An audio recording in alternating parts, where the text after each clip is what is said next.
Shalom saudaraku yang dikasihi Tuhan, bersyukur atas anugerahnya. Jika pada saat ini Tuhan masih memperkenankan kita untuk menikmati teh hangat, teduhkan hati, hadirkan semangat. Pada saat ini kita akan membaca firman Tuhan yang diambil dari Injil Yohanes pasal yang kedua, ayat yang ke-18 sampai ayat yang ke-25. Namun kita hanya membacanya pada ayat yang ke-18 dan 19 saja. Demikianlah firman Tuhan. 18. Orang-orang Yahudi menantang Yesus, katanya, "Tanda apakah dapat engkau tunjukkan kepada kami bahwa engkau berhak bertindak demikian?" 19. Jawab Yesus kepada mereka, "Rombak bait Allah ini, dan dalam 3 hari aku akan mendirikannya kembali." Saudaraku yang dikasihi Tuhan, kita mengetahui dan mengenal sesuatu dari tanda-tanda yang ada. Contoh, kita mengenal seorang pelajar dengan tanda memakai seragam sekolah dan membawa tas yang di dalamnya ada buku pelajaran. Kita mengenal seorang dokter ketika memakai baju putih dan memeriksa pasien yang sakit. Kita berhenti berkendara di jalan ketika tanda rambu lalu lintas berwarna merah dan berjalan lagi ketika berwarna hijau. Kita membawa payung ketika keluar rumah dengan tanda langit mulai mendung yang akan turun hujan. Hidup kita sehari-hari selalu tidak terlepas dengan tanda-tanda yang ada di sekeliling kita. Namun pertanyaan yang lebih penting sebagai orang percaya, apakah memerlukan tanda dari Allah untuk mempercayainya sebagai Tuhan dan Juru Selamat kita?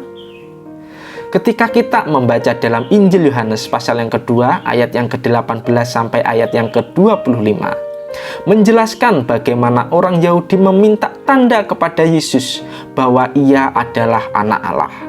Di mana pada ayat sebelumnya, Yesus mengusir orang yang berjualan di bait Allah.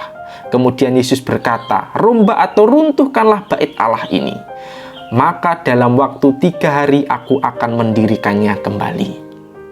Tentu orang Yahudi merasa heran dengan apa yang dikatakan Yesus tersebut, karena membutuhkan waktu selama 46 tahun untuk membangunnya kembali. Tidak mungkin Yesus dapat membangunnya selama 3 hari.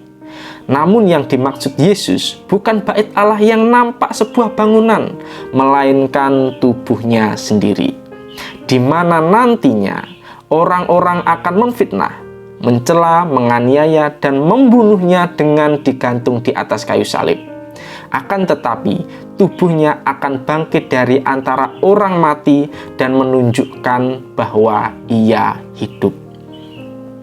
Tentu orang-orang Yahudi sebelumnya telah mendengar dan melihat banyak sekali tanda ajaib yang Yesus lakukan, seperti menyembuhkan orang sakit, mengusir setan, dan menunjukkan mujizat yang begitu luar biasa. Namun sayangnya, tidak banyak orang Yahudi yang percaya bahwa ia adalah anak Allah. Mengapa hal ini dapat terjadi? Karena kekerasan hati mereka untuk menolak mengakui Yesus adalah Tuhan.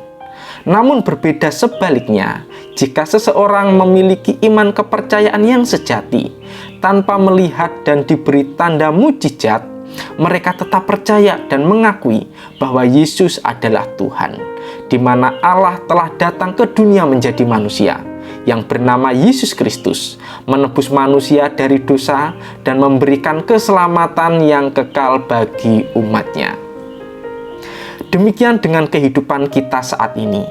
Apakah kita percaya kepada Yesus harus melihat tanda-tanda terlebih dahulu?